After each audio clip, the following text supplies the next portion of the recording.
उत्तर प्रदेश में बढ़ रहा क्राइम का ग्राफ। बेखौफ बदमाश दिन दहाड़े कर रहे अपराध, कहीं जज पर हमला तो कहीं वर्दी पर आघात।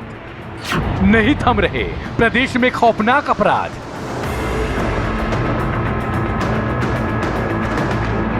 योगी बाबा की उत्तर प्रदेश सरकार भले ही अपराधों पर कंट्रोल को लेकर लाख दावे करे, लेकिन सच यही है कि सीएम योगी के सपनों का उत्तर प्रदेश अभी नहीं बना है।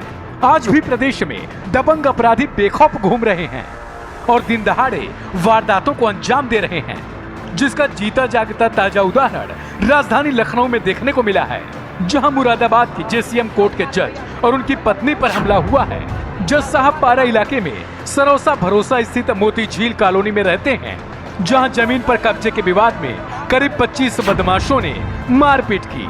दबंगों ने जज की पत्नी के सोने की चेन, 1.5 लाख रुपए, लाइसेंसी राइफल और रिवॉल्वर लूट ली। बहुत मारे भैया को, मारे। साथ ही जज की पत्नी पर तमंचा की बट से जानलेवा हमला किया। इस मामले में दोनों पक्षों की ओर से तहरीर दी गई है। लखनऊ में मुरादाबाद के जेसीएम कोर्ट के जज पर हमला।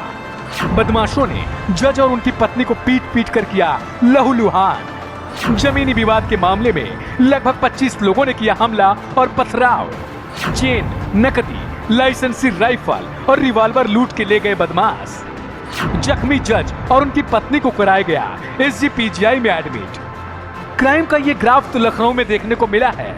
इसके अलावा बाबा काशी विश्वनाथ की धरती बनारस में वाराणसी कमिश्नरेट के सीमा विस्तार के बाद पुलिस के इकबाल को पहली बड़ी चुनौती मिली है, जहां 3 बदमाशों ने वर्दी पहने दारोगा पर सरेरा हमला कर उन्हें गोली मारी।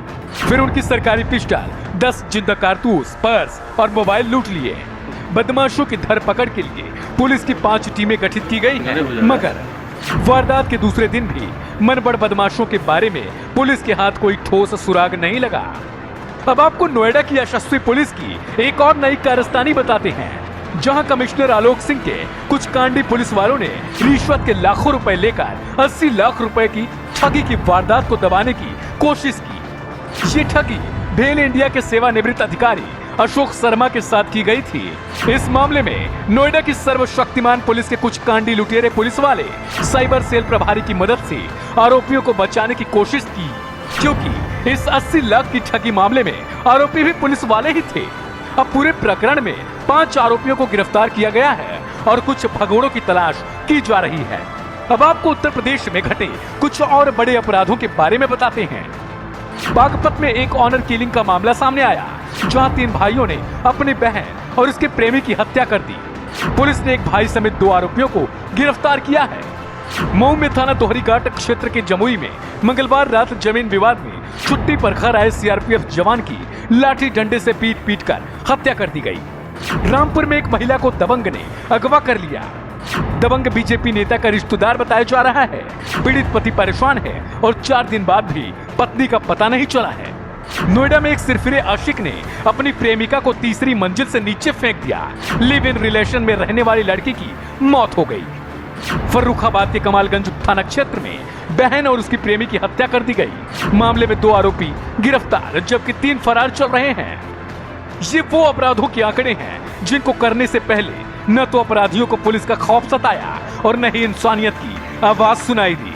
बस बदले के जुनून में वारदातों को अंजाम दे दिया।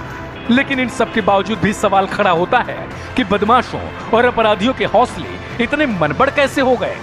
और नोएडा जैसे हाईटेक इलाके में अगर पुलिस ही ठगों के साथ मिलकर ठगी की वारदातों को दबाने में लग जाए, तो प्रदेश की आम जनता किस पर भरोसा करे, प्रदेश की पुलिस या फिर योगी बाबा पर।